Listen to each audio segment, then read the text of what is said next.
আমার কবরের মধ্যে জাহান্নামের আগুন, হায় জাহান্নামের আগুন জ্বলবে, আমি কিছু করতে পারবো না। চাইলেও আর কোরআনটাকে সঙ্গী বানাইতে পারবো না। আল্লাহর রাসূল সাল্লাল্লাহু আলাইহি ওয়াসাল্লাম বলেন, পৃথিবীর মধ্যে যত মানুষ আছে প্রত্যেকটা মানুষ ইন্তেকাল করবে, প্রত্যেকটা মানুষ ইন্তেকাল করবে, কবরের মধ্যে যাবে। আনা বাইতুল ওয়াহদা, আনা বাইতুল গুরবা, আনা বাইতুদ দুদ। প্রত্যেকটা মানুষ কবরের মধ্যে যেতে হবে, আর ওই কবর হবে অন্ধকার ঘর। ওই কবরের ডাইনে মাটি, বামে মাটি, উপরে মাটি, নিচে মাটি। ও বাবা, ও ভাই, ওই কবরের মধ্যে যেতে হবে। ওই কবরের মধ্যে যাওয়ার জন্য আমাদের কোনো আমল নাই, ওই কবরে যাওয়ার জন্য আমাদের কোনো নেক নাই, ওই কবরে যাওয়ার জন্য কোনো নেক আমল করতে পারি নাই, কোনো আমল করতে পারি নাই। এই জন্য সুন্দর একটা জিন্দেগি বানাইয়া, আমলওয়ালা একটা জিন্দেগি বানাইয়া, নামাজওয়ালা একটা জিন্দেগি বানাইয়া, আল্লাহ তাআলার খাস একজন গোলাম হইয়া ওই কবরের মধ্যে যেতে হবে। না হয় এই কবর আমার সাথে ভালো আচরণ করবে না, ওই কবর অনেক ভয়ঙ্কর। ওই কবরে যাওয়ার আগে আগে আল্লাহ তাআলার কাছে তওবা করে পরিপূর্ণ ঈমানদার হইয়া, তাকওয়ালাবান হইয়া ওই কবরের মধ্যে যেতে চাই। যতই গুনাহ হোক না কেন আল্লাহ তাআলার কাছে তওবা করে বলি, আল্লাহ আপনি মাফ করে দেন, আল্লাহ আপনি আমাদেরকে ক্ষমা করে দেন। আল্লাহ তাআলার কাছে যদি ক্ষমা চাই, আল্লাহ তাআলা পবিত্র কোরআনে কারীমের মধ্যে বলেন, কুল ইয়া ইবাদিয়াল্লাযীনা আসরাফু আলা আনফুসিহিম লা তাকনাতু মির রাহমাতিল্লাহ ইন্নাল্লাহা ইয়াগফিরুয যুনুবা জামিআ ইন্নাহু হুয়াল গফুরুর রহিম। রব্বে কারীম বলেন, আল্লাহ তাআলার কাছে যদি ক্ষমা চায় আল্লাহ তাআলা মাফ করে দিবে। ও দুনিয়ার ইমানদারেরা, যতই গুনাহ করো না কেন, যতই নামাজ ছাড়ো না কেন, যতই জিনা করো না কেন, যতই আল্লাহ তাআলার কোরআনের বিরোধিতা করো না কেন, যতই আল্লাহ তাআলার সাথে নাফরমানি করো না কেন, আসো আল্লাহ তাআলার কাছে তওবা করি। রব্বে কারীম বলেন, লা তাকনাতু মির রাহমাতিল্লাহ, আল্লাহ তাআলার রহমত থেকে নিরাশ হও না বান্দা, কারণ আমি আল্লাহ তাআলা রহমান, আমি আল্লাহ তাআলা রহিম, আমি আল্লাহ তাআলা গফফার, আমি আল্লাহ তাআলা ইয়া সাত্তারুল উয়ুব, আমি আল্লাহ তাআলা ইয়া গফফারুয যুনুব। ও বান্দা, গুনাহ করার পর যখন বাবার কাছে যাও, বাবা বলে তুমি গুনাহগার। যখন এলাকার মেম্বারের কাছে যাও বলে গুনাহগার, এলাকার চেয়ারম্যানের কাছে যাইলে বলে গুনাহগার। কিন্তু মাওলার কাছে গুনাহ করার পর বান্দা যখন গুনাহগুলা মাথায় নিয়ে আল্লাহ তাআলার কাছে বলে, আল্লাহ আমি গুনাহগার, আমি গুনাহগার, আমি গুনাহগার। আয় আল্লাহ আপনি রব, আল্লাহ আপনি মালিক, আপনি খালিক, আয় আল্লাহ আপনি তো রব্বুল আলামিন। আল্লাহ দুনিয়ার মানুষের কাছে যাইলে দুনিয়ার মানুষ ফিরা দিবে। আল্লাহ দুনিয়ার কোন মানুষের কাছে যদি যায় আমাকে গুনাহগার বইলা তাড়া দিবে। রব্বে কারীম বলেন, দুনিয়ার মানুষের কাছে যাইলে দুনিয়ার মানুষ তোমাকে ফিরা দিবে, কিন্তু আমি রব, এমন একজন মালিক, এমন একজন রব,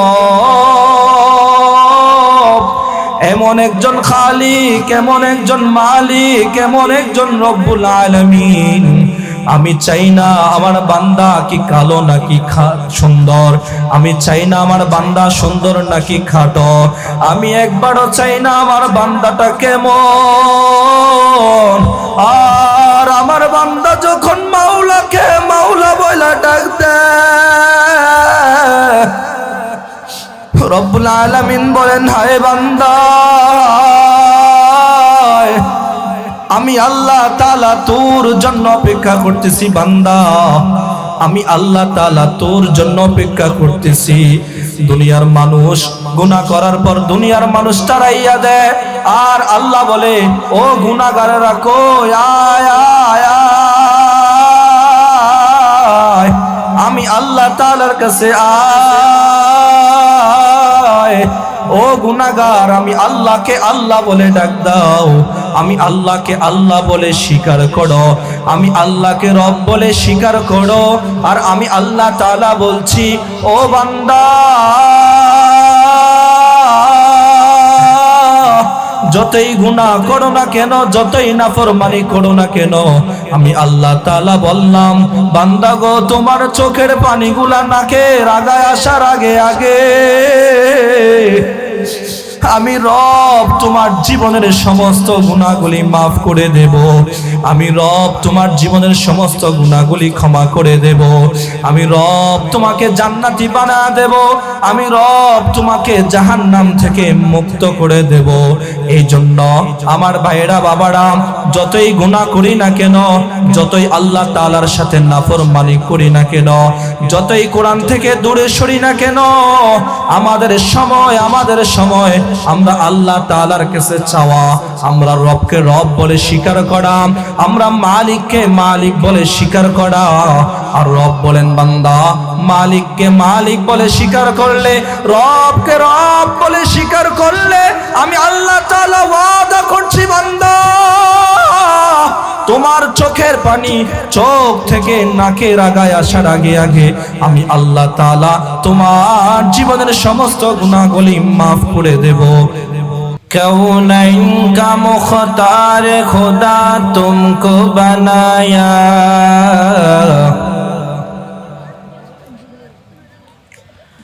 कौनैन का मुख्तार खुदा तुमको बनाया, उम्मत की निगाहबान खुदा तुमको बनाया,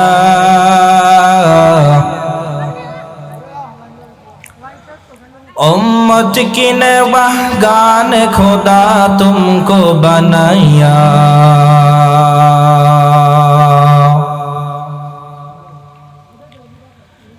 या रब मेरी आँखों में समा जाए मदीना,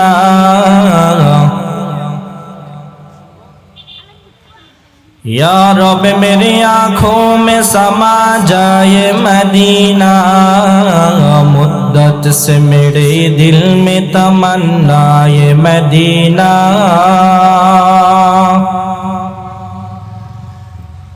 मुद्दत से मेरे दिल में तमन्ना ये मदीना।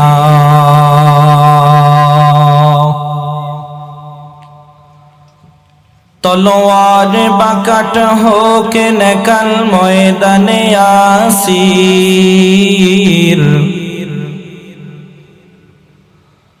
तलवार बकट हो के निकल मैदाने यासीर, दुश्मन की मुकाबिल तो लगा नारे तकबीर,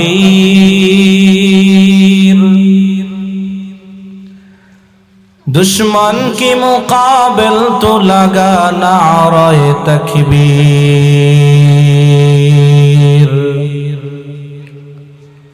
तू मर्द मुसलमान हो तो मर्द मुसलमान,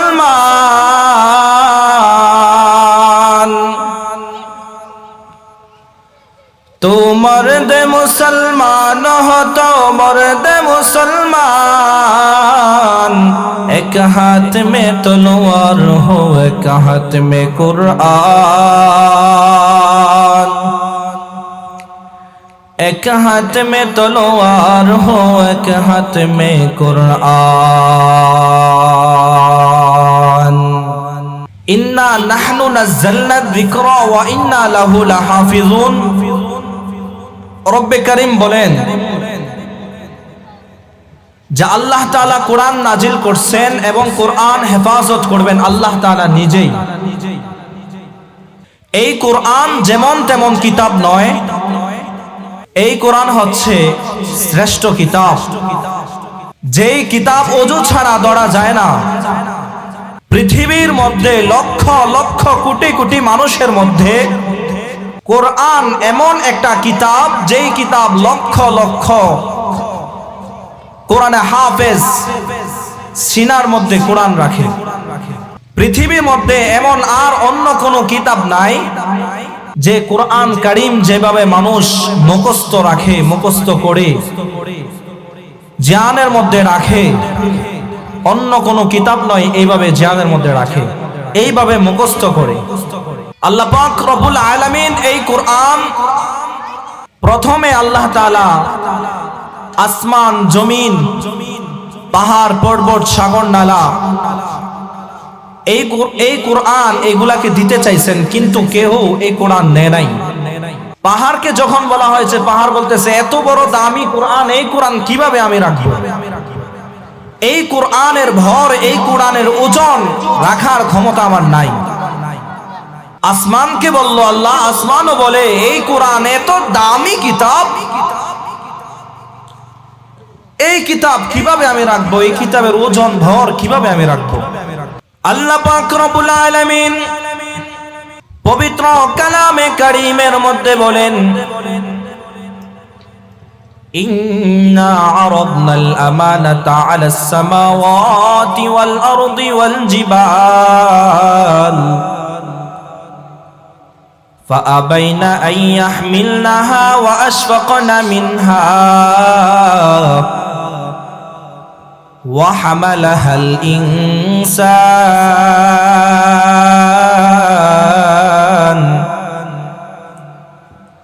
রব্বুল আলামিন বলেন এই কোরআন আসমানকে দিয়েছি, আসমান গ্রহণ করে নাই। জমিনকে দিয়েছি, জমিনও গ্রহণ করে নাই। পাহাড়, পর্বত, সাগর, নালা যাকে দিয়েছি এই কোরআনের ভর, ওজন কেউই রাখতে পারবে না, কেউ এই কোরআন নিতে রাজি নয়। ওয়াহামালাহাল ইনসান, রব্বুল আলামিন পবিত্র কালাম, পবিত্র কোরআনে কারীমের সমস্ত ভর আল্লাহ তাআলা লৌহে মাহফুজের মধ্যে রাখছেন। পবিত্র কালাম আল্লাহ তাআলা লৌহে মাহফুজের মধ্যে রেখে কোরআনটাকে আল্লাহ তাআলা একদম নরমাল বানাইয়া, একদম সহজ বানাইয়া ওয়াহামালাহাল ইনসান, রব্বুল আলামিন মানুষদেরকে ভালোবাসছেন, মানুষদের কাছে তুলে দিলেন। আর মানুষদের কাছে তোলার পরও শেষ নয়, রব্বুল আলামিন কোরআনের মধ্যে আয়াত নাজিল করে দিলেন, ইন্না নাহনু নাযালনায যিকরা ওয়া ইন্না লাহু লাহাফিজুন।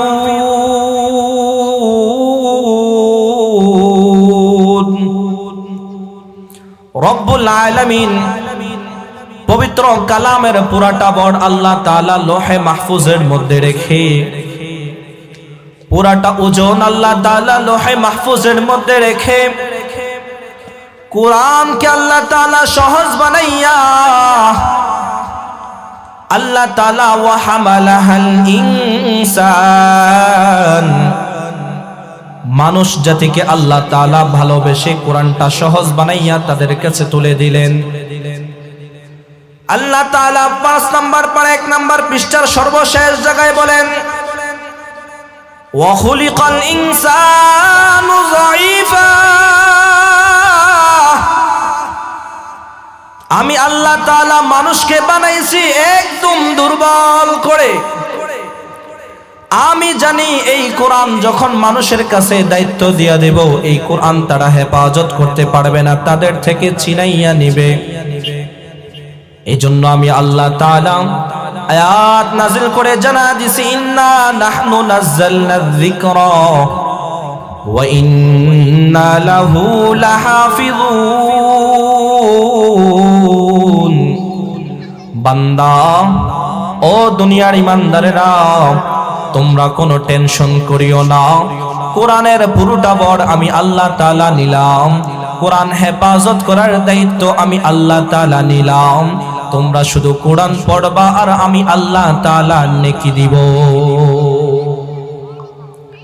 পুরো ভর আল্লাহ তাআলা নিজের কাছে রাখছেন, পুরো দায়িত্ব আল্লাহ তাআলা নিজের কাছে রাখছেন। একদম সহজ থেকে সহজ বানাইয়া আল্লাহ তাআলা ওয়া হামালাহাল ইনসান, মানুষকে ভালোবেসে মানুষের কাছে দিয়ে দিছে, নাও তোমরা কোরআন তেলাওয়াত করো, কোরআন পড়ো। হযরত মুহাম্মদুর রাসূলুল্লাহ সাল্লাল্লাহু আলাইহি ওয়াসাল্লাম মদিনার মধ্যে মক্কার মধ্যে যখন কোরআন পড়তো, সাহাবা কেরাম যখন কোরআন পড়তো, আরবের বেঈমান আবু জাহেলের লোকেরা মুহাম্মদ সাল্লাল্লাহু আলাইহি ওয়াসাল্লামকে সরাসরি কোরআন তেলাওয়াত করতে বাধা দিত। মক্কা নগরীর মধ্যে ইয়ামান থেকে একদল হাজী সাহেবরা আসছে হজ করার জন্য। মুহাম্মদ সাল্লাল্লাহু আলাইহি ওয়াসাল্লাম মক্কা নগরীর মধ্যে বৈশা বৈশা কোরআন তেলাওয়াত করতেছেন। আর মক্কার বেঈমানেরা ইয়ামানের হাজী সাহেবদেরকে জিয়া কয়, মক্কার মধ্যে একজন পাগল বৈশা বৈশা কোরআন তেলাওয়াত করে, তোমরা তার তেলাওয়াত শুনিও না। এই তেলাওয়াত যে শুনে সে কালেমা পড়ে মুসলমান হয়ে যায়। ও হাজী সাহেবরা, এই তেলাওয়াত শুনিও না।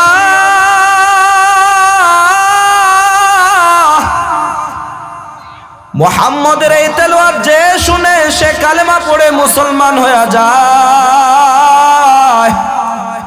তোমরা এই তেলাওয়াত শুনিও না। এই তেলাওয়াত শুনিয়া শুনিয়া বেঈমানেরা কালেমা পড়ে মুসলমান হয়ে যায়। তোমরা এই তেলাওয়াত শুনিও না। হাজী সাহেবরা মনে মনে ভাবতেছে, মক্কা নগরী আল্লাহ তাআলার কাছে বড় শ্রেষ্ঠ। এই মক্কা আল্লাহ তাআলার ঘর, শ্রেষ্ঠ ঘর। আর আল্লাহ তাআলার কাছে এই জায়গাটা হচ্ছে সবচেয়ে ভালো জায়গা। এই জায়গার মধ্যে যেমন তেমন পাগল আসতে পারে না। এই জায়গার মধ্যে যেই পাগল আসবে বসতে হবে নিঃসন্দেহে। এই পাগল হচ্ছে শ্রেষ্ঠ আল্লাহ তাআলার পাগল। মুহাম্মদ মুকাররম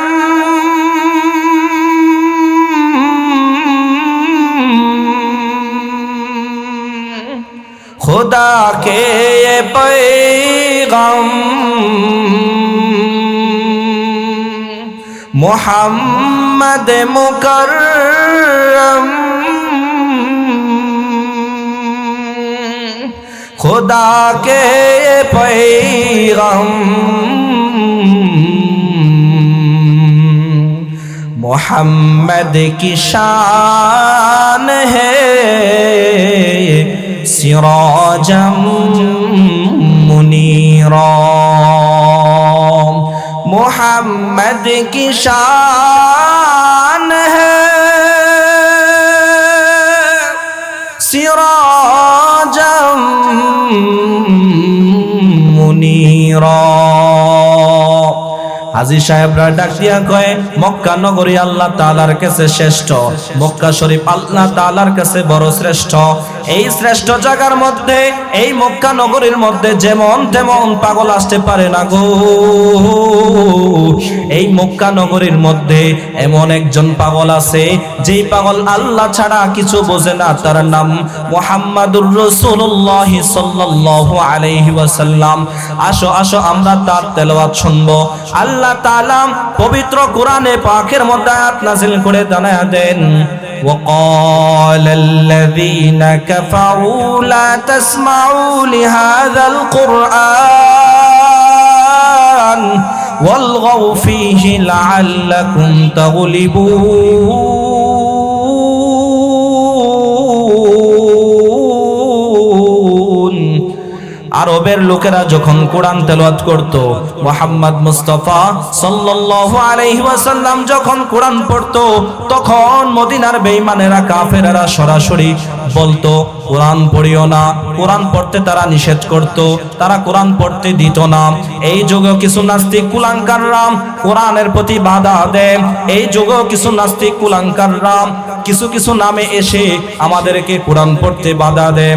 কি কখনো নাস্তিক কুলাঙ্কাররা আসে হিন্দুদের পরিবেশ নিয়ে, কখনো নাস্তিক কুলাঙ্কার আসে কিছু তাবলিগ সাহাবপন্থীর নাম নিয়ে, বিভিন্ন রকমে বিভিন্নভাবে বাতিলেরা কোরআনকে বন্ধ করার জন্য যুগে যুগে যুগে যুগে এই কোরআনকে নিষেধ করার জন্য وقال الذين كفروا لا تسمعوا لهذا القرآن والغوا فيه لعلكم تغلبون। যেমন ভাবে রাসূলের যুগে যখন সাহাবা কেরাম কোরআন তেলাওয়াত করত, রাসূলুল্লাহ যখন কোরআন তেলাওয়াত করত, আবু জাহেল বিভিন্ন নিকৃষ্ট বেঈমানেরা যেইভাবে কোরআন তেলাওয়াতে বাধা দিত, ঠিক তেমন ভাবে এই যুগে কিছু নাস্তিক কুলাঙ্কাররা কোরআন পড়তে বাধা দেয়, বিভিন্ন রকমে বিভিন্ন ফায়দায় কোরআন থেকে মানুষদেরকে দূরে সরাইতে চায়। কিন্তু খোদার কসম, যতই রকমে কোরআনকে বন্ধ করতে চাইবে, যতই রকমে বিভিন্ন রকমে এই কোরআনকে বন্ধ করতে চাইবে, কোরআনের মাদ্রাসাগুলা বন্ধ করতে চাইবে, কোরআনের প্রতিষ্ঠানগুলা বন্ধ করতে চাইবে, না না না, বন্ধ হবে না। কারণ আল্লাহ তাআলা কোরআনের মধ্যে আয়াত নাযিল করে দিয়েছেন, ইন্না নাহনু নাযালনা যিকরা ওয়া ইন্না লাহু লাহাফিজুন। এই কোরআন আমি আল্লাহ তাআলা হেফাজত করার দায়িত্ব আমি আল্লাহ তাআলার। এই কোরআন নাযিল করেছি আমি আল্লাহ, এই কোরআন রাখবো আমি আল্লাহ, এই কোরআন হেফাজত করার মালিকও আমি আল্লাহ তাআলার নিজের। এই জন্য কোন নাস্তিক কুলাঙ্কাররা চাইলেও কোরআন বন্ধ করতে পারবে না। এই জন্য কোন নাস্তিক কুলাঙ্কাররা চাইলেও মাদ্রাসাগুলা বন্ধ করতে পারবে না। এই জন্য কোন নাস্তিক কুলাঙ্কার চাইলেও কোরআনের আওয়াজ বন্ধ করতে পারবে না। এই জন্য আল্লাহ তাআলা এই কোরআনের দায়িত্ব আল্লাহ তাআলা নিজের কাছে রাখছেন, দুনিয়ার কোন মানুষদের কাছে দেন নাই। যদি আল্লাহ তাআলা কোরআনের দায়িত্ব কোন মানুষদের কাছে দিতেন, কোন সরকারের কাছে দিতেন, কোন প্রধানমন্ত্রীর কাছে দিতেন, তাহলে বলতো তারা আজকে কোরআন থেকে সুদের আয়াতগুলা উঠাইয়া দাও, এইভাবে বলতো কোরআন থেকে এই আয়াতগুলা উঠাইয়া দাও, নামাজের আয়াতগুলা উঠাইয়া দাও, বিভিন্ন রকমে তারা বিভিন্ন আয়াতগুলা বন্ধ করে দিত। 2024 সাল আজ 8 ডিসেম্বরে দেখা যাইতো কোরআনের অনেকটাই পাল্টা গেছে, আগের মতো কোরআন আর আমাদের মাঝে নাই। এই জন্য রব্বি কারীম বলছেন, ইন্না নাহনু নাযালনা যিকরা ওয়া ইন্না লাহু লাহাফিজুন। কোরআন আল্লাহ তাআলা নিজে বানাইছেন, কোরআনের হেফাজত আল্লাহ তাআলা নিজে করবেন। কেহ যদি কোরআন বন্ধ করতে চায়, এই কোরআন কেউ বন্ধ করতে পারবে না। কেউ চাইলেও এই কোরআন নিভাইতে পারবে না। কখনো এই কোরআন বন্ধ করার জন্য ইস্কান নাম দিয়ে হিন্দুর বেশে কোরআন বন্ধ করতে চাইবে, খোদার কসম কোরআনের একটা হরফ পরিবর্তন করতে পারবে না, পারবে না, পারবে না। কারণ কোরআন আল্লাহ তাআলা নিজে বানাইছেন, কোরআন হেফাজত আল্লাহ তাআলা করবেন, এইটাই আল্লাহ তাআলার ওয়াদা। চাইলেও কেউ কোরআন পরিবর্তন করতে পারবে না, চাইলেও কোরআনের এই মাদ্রাসাগুলা বন্ধ করতে পারবে না, এটা আল্লাহ তাআলার ওয়াদা। যতই মাদ্রাসা বন্ধ করার চেষ্টা করুক, কোরআন বন্ধ করার চেষ্টা করুক, দিন দিন মাদ্রাসা বেড়েই যাবে। পৃথিবীর মধ্যে যেই পরিমাণে বাংলাদেশের মধ্যে আসেন, যেই পরিমাণে কোরআনে হাফেজ লাখো লাখো কোটি কোটি ছেলেরা, ছোট ছোট তলে বলে আলেম বাচ্চারা সিনার মধ্যে তারা 30 পারা কোরআন নিয়ে হাঁটে, তাহলে এই কোরআন বন্ধ করা যেমন তেমন ব্যাপার নয়। এই কোরআন লক্ষ লক্ষ তৌহিদি জনতার সিনার মধ্যে আছে, ছোট ছোট নাবালেক মাসুম শিশু বাচ্চাদের সিনার মধ্যে আছে। এই জন্য এই কোরআন থেকে দূরে যাওয়া যাবে না, এই কোরআনের সঙ্গী হতে হবে। আল্লাহ পাক রব্বুল আলামিন বলেন, وقال الذين كفروا لا تسمعوا لهذا القرآن والغوا فيه لعلكم تغلبون। কোরআনকে বন্ধ করতে চাইলেও কোরআন বন্ধ হবে না, কারণ কোরআনের দায়িত্ব আল্লাহ তাআলার কাছে। রাসূলুল্লাহ সাল্লাল্লাহু আলাইহি ওয়াসাল্লাম বলেন, খায়রুকুম মান তাআল্লামাল কুরআনা ওয়া আল্লামা। এই পৃথিবীর মধ্যে সর্বশ্রেষ্ঠ মানুষ হয়েছে তারা যারা নাকি নিজেরা কোরআন শিখে এবং বাচ্চাদেরকে কোরআন শিখায়। যারা নিজেরা কোরআন শিখে এবং মানুষদেরকে কোরআন শিখায়, রাসূলুল্লাহ বলেন পৃথিবীর মধ্যে সর্বশ্রেষ্ঠ মানুষ হচ্ছে তারা। এই মাদ্রাসার মধ্যে ছোট ছোট তালেবুল ইলম ছাত্র, কত ছাত্র যাদের মা নাই বাবা নাই, তারা এতিম অবস্থায় মাদ্রাসার মধ্যে পড়ালেখা করে। আহারে কত ছাত্র বিকালবেলা নাস্তা খাবে, নাস্তার জন্য টাকা নাই। আবার কত ছাত্র চাইলেও নাস্তা খাইতে পারে না, তারপরে একমাত্র কোরআনের খাতিলে, কোরআনের মোহাব্বতে তারা কোরআনটা সিনার মধ্যে ঢুকানোর জন্য, আল্লাহ তাআলাকে রাজি খুশি করার জন্য তারা 3 কি দিন মাদ্রাসার মধ্যে থাইকা, মা বাপ থেকে কত দূরে থাইকা এই কোরআন তারা হেফজ করে। এটা যেমন তেমন ব্যাপার নয়। ও নাস্তিক কুলাঙ্কারের দল, শুনে নাও শুনে নাও শুনে নাও, চাইলো এই কোরআন বন্ধ করতে পারবা না, এই কোরআন বন্ধ করতে পারবা না। লক্ষ লক্ষ তাওহীদি জনতার সিনার মধ্যে আল্লাহ তাআলা কোরআনটা ফিট করে রাখছেন। আল্লাহ তাআলা লৌহে মাহফুজের মধ্যে কোরআনটা রেখে দিয়েছেন, ফি লাউহিম মাহফুজ বাল হুয়া কুরআনুম মাজিদ। রব্বুল আলামিন কোরআনে কারীম লৌহে মাহফুজের মধ্যে রেখে দিয়েছেন। বেঈমান নাস্তিক কুলাঙ্কাররা চাইলেও এই কোরআন বন্ধ করতে পারবে না, চাইলেও এই কোরআন থেকে মাদ্রাসাগুলোকে আলাদা করতে পারবে না, চাইলেও এই কোরআন থেকে মাদ্রাসার ছাত্রগুলোকে আলাদা করতে পারবে না। ও আমার ভাইরা, ও আমার বোনেরা, একটা ছাত্র আপনার একটা ছেলেকে মাদ্রাসার মধ্যে দিয়া দেন, আপনার একটা ছেলেকে হাফেজে কোরআন বানান। কারণ আপনার একটা ছেলে যখন হাফেজে কোরআন হবে, ও মা আপনি যখন ইন্তেকাল করবেন, ও বাবা আপনি যখন ইন্তেকাল করবেন, আপনি যখন কবরের মধ্যে যাবেন, আপনার ওই ছোট বাচ্চাটা আপনার কবরের পাশে দাঁড়াইয়া দুইটা হাত আল্লাহ তাআলার কাছে তুলে বলবে, মাবুদ আমার মা নিজে না খাইয়া আমি সন্তানের মুখে খানা উঠায় দিছি। আপনার সন্তান আপনার কবরের পাশে দাঁড়াইয়া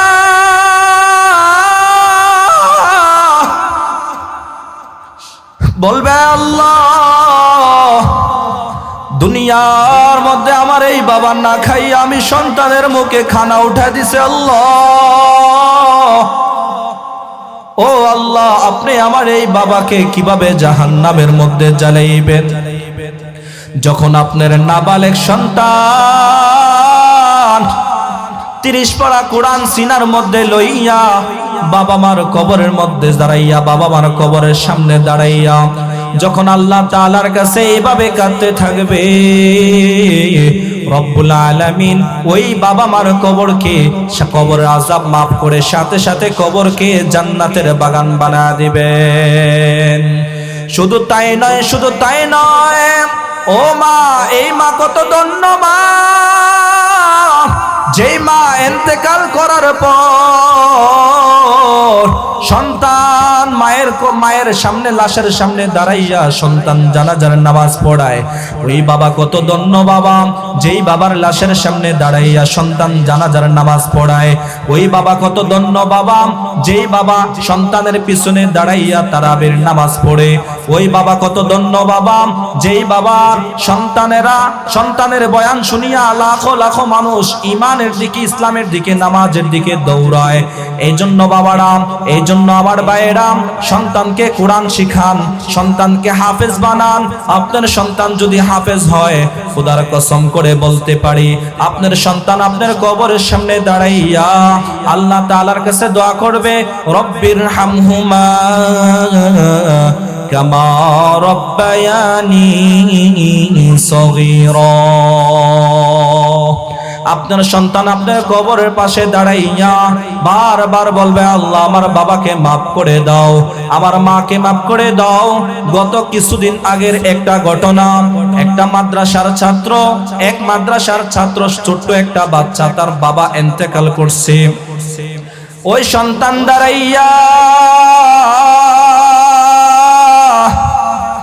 বাবার কবরের সামনে দাঁড়াইয়া পুপাইয়া কাঁদতেছে, আল্লাহ ও মালিক, আমার বাবার কবরকে জান্নাতের বাগান বানায়া দাও। ও মা আমার, ও আল্লাহ আমার মায়ের কবরকে জান্নাতের বাগান বানায়া দাও, আমার মায়ের কবর আযাব মাফ করে দাও, আমার বাবার কবরের আযাব মাফ করে দাও। সন্তান যখন দাঁড়াইয়া কান্না করতেছে, একজন আলেম পিছন দিয়া দাঁড়াইয়া মুনাজাত দিলেন। মুনাজাতের পরে জিজ্ঞাসা করলো, সন্তান কেন মনটা ভেঙ্গে এইভাবে কান্না করতেছো? সন্তান ডাক দেয়া কই, হুজুর গত কিছুদিন আগে আমার বাবা দুনিয়া থেকে বিদায় নিয়ে চলে গেছে, আমার বাবার কথা মনে পড়ছে, আমি আমার বাবার কবরের সামনে দাঁড়াইয়া আল্লাহ তাআলার কাছে দোয়া করতেছি, আল্লাহ আমার বাবার কবরের আযাব মাফ করে দেন। হুজুর ডাক দেয়া কয়, সন্তান এই ফজরের নামাজের পর সন্ধ্যা, এই ফজরের নামাজের পর এত অন্ধকারের মধ্যে তুমি সন্তান একলা কিভাবে আসছো এই ভয়ঙ্কর কবরস্থানের মধ্যে? সন্তানটা ডাক দেয়া কয়, হুজুর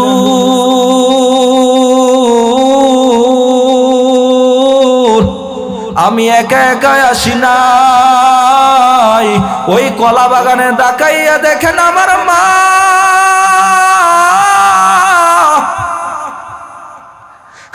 মা হাত মোজা পাও মোজা লাগাইয়া আমি সন্তানকে বাবার কবরের কাছে পাঠা দিছে, যাও সন্তান তোমার বাবা কিছুদিন আগে ইন্তেকাল করছে, যাও তোমার বাবার কবরের পাশে দাঁড়াইয়া দোয়া করো। আর তুমি সন্তান তোমার বাবার কবরের পাশে দাঁড়াইয়া যখন দোয়া করবা, তুমি নাবালেগ সন্তান কোরআনে হাফেজের উসিলায় তোমার বাবাকে জান্নাতের মধ্যে দিয়া দিবেন। এই জন্য ভাইরা, এই জন্য বোনেরা, আপনার সন্তানটাকে কোরআনে হাফেজ বানান, আপনার সন্তানটাকে একজন আলেম বানান। আপনার সন্তান যদি আলেম হয়, এই সন্তান দিয়ে গৌরব করতে পারবেন। খোদার কসম করে বলতে পারি, আপনার সন্তানকে যদি হাফেজ বানান, আপনার সন্তান যেইটা হোক বা না হোক, কমপক্ষে এতটুকু আশা করা যায়, আপনার এই সন্তান কখনো অবৈধ কাজের সাথে লিপ্ত হবে না। আপনার এই সন্তান কখনো বিড়ি সিগারেট মুখের মধ্যে লাগাইবে না। খোদার কসম, আপনার সন্তানকে যদি আপনি কোরআনে হাফেজ বানান, আপনার এই সন্তান কখনো সুদ খাবে না। আপনার সন্তানকে যদি আপনি কোরআনে হাফেজ বানান, আপনার এই সন্তান কখনো নাস্তিক কুলাঙ্কারদের সাথে হাত মিলাবে না। খোদার কসম করে বলি, আপনার সন্তানকে যদি কোরআনে হাফেজ বানান, আপনার সন্তান কখনো কোরআনের বিরুদ্ধে কথা বলবে না। আপনার সন্তানকে যদি কোরআনে হাফেজ বানান, আপনার এই সন্তান কখনো আলেম ওলামাদের বিরুদ্ধে কথা বলবে না। এই জন্য সন্তানটাকে হাফেজ বানান, সন্তানটাকে আলেম বানান। যদি আপনার সন্তান হাফেজ হয়, যদি আলেম হয়, তাহলে আপনার সন্তান আপনি ইন্তেকালের পর আপনার কবরের সামনে দাঁড়াইয়া দোয়া করবে। আর যদি আপনার সন্তানকে যদি আপনি অবৈধ কাজের সাথে রাখেন, আপনার সন্তান যদি সুদ খায়, ঘুষ খায়, গাঁজা খায়, মদ খায়, ইয়াবা খায়, তাহলে আপনার সন্তান কখনো আপনার কবরের সাথে দাঁড়াইবে না। আপনার সন্তান কখনো আপনার কবরের পাশে দাঁড়াইয়া আল্লাহ তাআলার কাছে বলবেন, আল্লাহ আমার মা বাবার কবরকে জান্নাতের বাগান বানায় দাও। যদি আপনার সন্তানটা হাফেজ হয়, যদি আপনার সন্তানটা আলেম হয়, তাহলে আপনার সন্তান অবশ্যই কবরের পাশে দাঁড়াইবে, বাবার জন্য কাঁদবে, বলবে আল্লাহ আমার বাবার কবরকে জান্নাতের বাগান বানায় দাও, আমার বাবার কবরে আযাব মাফ করে দাও, আমার বাবার কবরকে জান্নাতের বাগান বানায় দাও। আপনার সন্তান যদি হাফেজ হয়, আপনার সন্তান রমজান মাসে খতম তারাবি পড়াবে, আপনি বাবা হইয়া আপনার সন্তানের পিছনে দাঁড়াইয়া দাঁড়াইয়া কোরআনে খতম পড়বেন। হায় হায়, তখন আপনার কত ভালো লাগবে। হায় হায়,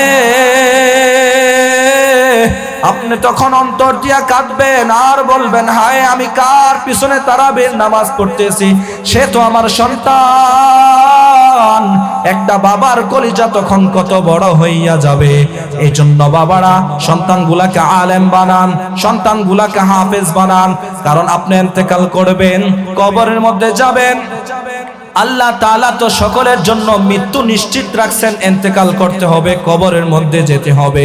পৃথিবীর মধ্যে আল্লাহ তাআলা যত মানুষ বানাইছেন, কোন মানুষ ইন্তেকাল ব্যতীত থাকবে না। আর আমি যখন ইন্তেকাল করে কবরের মধ্যে চলে যাব, হায় একটু চিন্তা করেন, আমি যখন ইন্তেকাল করব, আমার ডাইনে কেহ নাই, বামে কেহ নাই।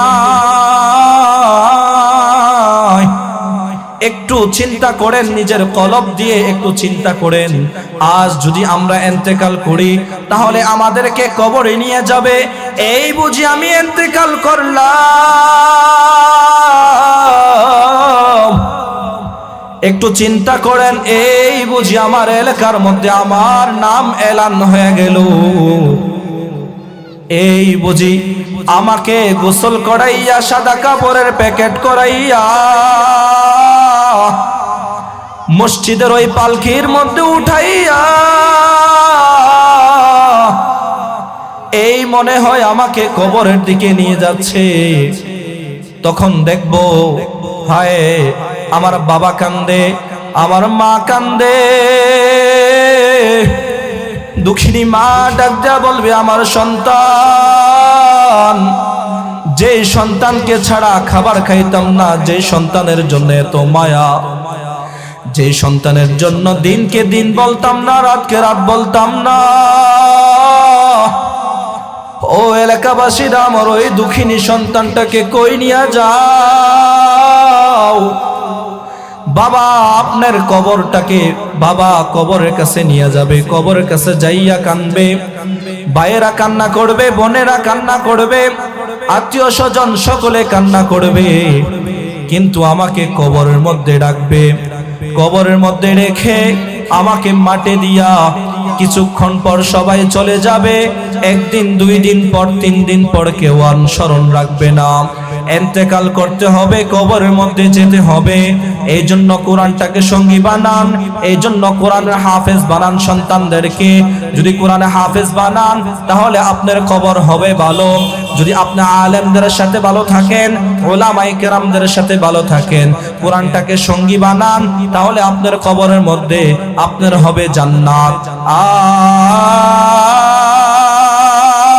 আর যদি কোরআনকে সঙ্গী না বানাই, তাহলে আমার কবরের মধ্যে জাহান্নামের আগুন, হায় জাহান্নামের আগুন জ্বলবে, আমি কিছু করতে পারবো না, চাইলেও আর কোরআনটাকে সঙ্গী বানাইতে পারবো না।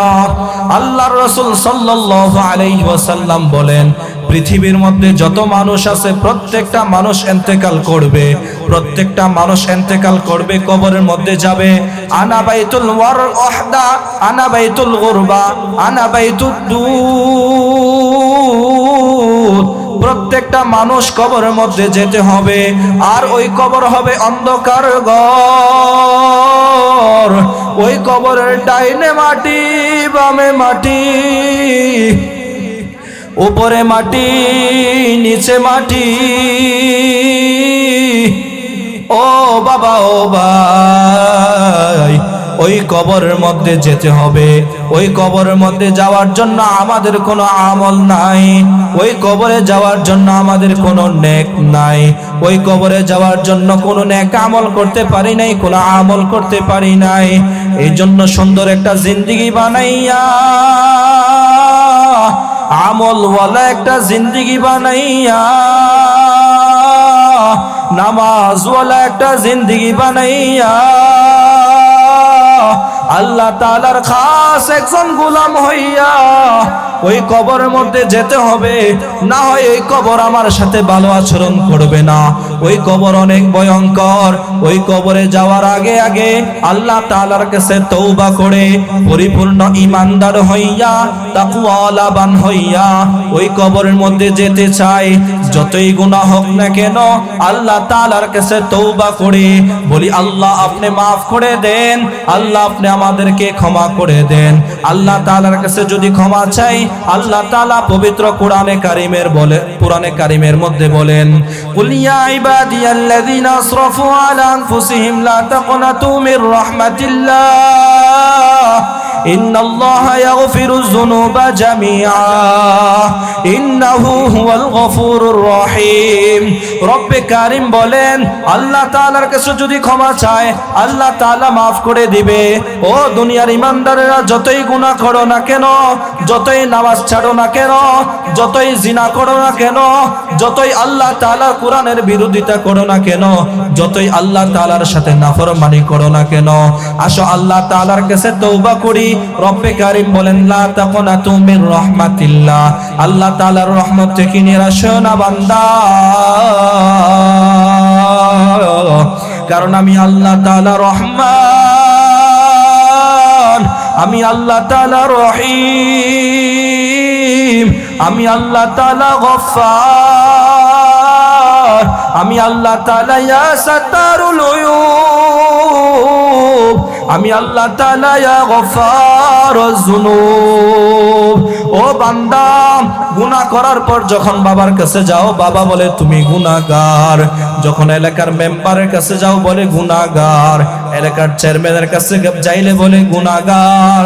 কিন্তু মাওলার কাছে গুনাহ করার পর বান্দা যখন গুনাহগুলা মাথায় নিয়ে আল্লাহ তাআলার কাছে বলে, আল্লাহ আমি গুনাহগার, আমি গুনাহগার, আমি গুনাহগার, আয় আল্লাহ আপনি রব, আল্লাহ আপনি মালিক, আপনি খালিক, আয় আল্লাহ আপনি তো রব্বুল আলামিন। আল্লাহ দুনিয়ার মানুষের কাছে যাইলে দুনিয়ার মানুষ ফিরা দিবে। আল্লাহ দুনিয়ার কোন মানুষের কাছে যদি যায় আমাকে গুনাহগার বইলা তাড়া দিবে। রব্বে কারীম বলেন, দুনিয়ার মানুষের কাছে যাইলে দুনিয়ার মানুষ তোমাকে ফিরা দিবে, কিন্তু আমি রব, এমন একজন মালিক, এমন একজন রব, এমন একজন খালিক, এমন একজন মালিক, এমন একজন রব্বুল আলামিন। আমি চাই না আমার বান্দা কি কালো নাকি সুন্দর, আমি চাই না আমার বান্দা সুন্দর নাকি খাটো, আমি একবারও চাই না আমার বান্দাটা কেমন। আর আমার বান্দা যখন মাওলাকে মাওলা বইলা ডাক দেয়, রব্বুল আলামিন বলেন, হায় বান্দা, আমি আল্লাহ তাআলা তোর জন্য অপেক্ষা করতেছি বান্দা, আমি আল্লাহ তাআলা তোর জন্য অপেক্ষা করতেছি। দুনিয়ার মানুষ গুনাহ করার পর দুনিয়ার মানুষ তাড়াইয়া দেয়, আর আল্লাহ বলে, ও গুনাহগারেরা কই, আয় আয় আয়, আমি আল্লাহ তাআলার কাছে আয়। ও গুনাহগার, আমি আল্লাহকে আল্লাহ বলে ডাক দাও, আমি আল্লাহকে আল্লাহ বলে স্বীকার করো, আমি আল্লাহকে রব বলে স্বীকার করো। আর আমি আল্লাহ তাআলা বলছি, ও বান্দা, যতই গুনাহ করো না কেন, যতই নাফরমানি করো না কেন, আমি আল্লাহ তাআলা বললাম, বান্দা গো, তোমার চোখের পানিগুলা নাকে রাগায় আসার আগে আগে আমি রব তোমার জীবনের সমস্ত গুনাহগুলি মাফ করে দেব। আমি রব তোমার জীবনের সমস্ত গুনাহগুলি ক্ষমা করে দেব। আমি রব তোমাকে জান্নাতি বানিয়ে দেব। আমি রব তোমাকে জাহান্নাম থেকে মুক্ত করে দেব। এই জন্য আমার ভাইরা বাবারা, যতই গুনাহ করি না কেন, যতই আল্লাহ তাআলার সাথে নাফরমানি করি না কেন, যতই কোরআন থেকে দূরে সরি না কেন, আমাদের সময় আমরা আল্লাহ তাআলার কাছে চাওয়া, আমরা রবকে রব বলে স্বীকার করা, আমরা মালিককে মালিক বলে স্বীকার করা। আর রব বলেন বান্দা, মালিককে মালিক বলে স্বীকার করলে, রবকে রব বলে স্বীকার করলে, আমি আল্লাহ তাআলা ওয়াদা করছি বান্দা, তোমার চোখের পানি চোখ থেকে নাকের আগায় আসার আগে আমি আল্লাহ তাআলা তোমার জীবনের সমস্ত গুনাহগুলি মাফ করে দেব। এই জন্য বাবারা, আমরা কোরআনমুখী হই, হাদিসমুখী হই, যতই আল্লাহ তাআলার কোরআন থেকে দূরে সরি, যতই আল্লাহ তাআলার সাথে নাফরমানি করি, আসেন আল্লাহ তাআলার কাছে তওবা করি। তওবা করে আমাদের জিন্দেগিকে সুন্দর বানাই, যেন কবর আমাদের সাথে সুন্দর ব্যবহার করে, হাসর আমাদের সাথে সুন্দর ব্যবহার করে, আল্লাহ তাআলা যেন আমাদের কবরগুলোকে জান্নাত বানান। আমরা যেন দুনিয়ার মধ্যে আমলি হই, আখলাকি হই, এবং কোরআনে জিন্দেগি যেন আমরা বানাইতে পারি। এই মাদ্রাসার মধ্যে পড়াইয়া আমাদের সন্তানগুলাকে কোরআনে হাফেজ বানাবো, আলেম বানাবো। তাহলে আশা করা যায় আমাদের সন্তানরা আমাদের ইন্তেকালের পর কবরের সামনে দাঁড়াইয়া আমার জানাজার নামাজ পড়াবে, কবরের সামনে দাঁড়াইয়া দোয়া করবে, রব্বির হামহুমা কামা রব্বায়ানি সগীরা। আল্লাহ তাআলা আমাদের সকলকে কথাগুলি বুঝবার এবং আমল করার তৌফিক দান করুক। সকলে বলেন আমিন। ওয়া মা আলাইনা।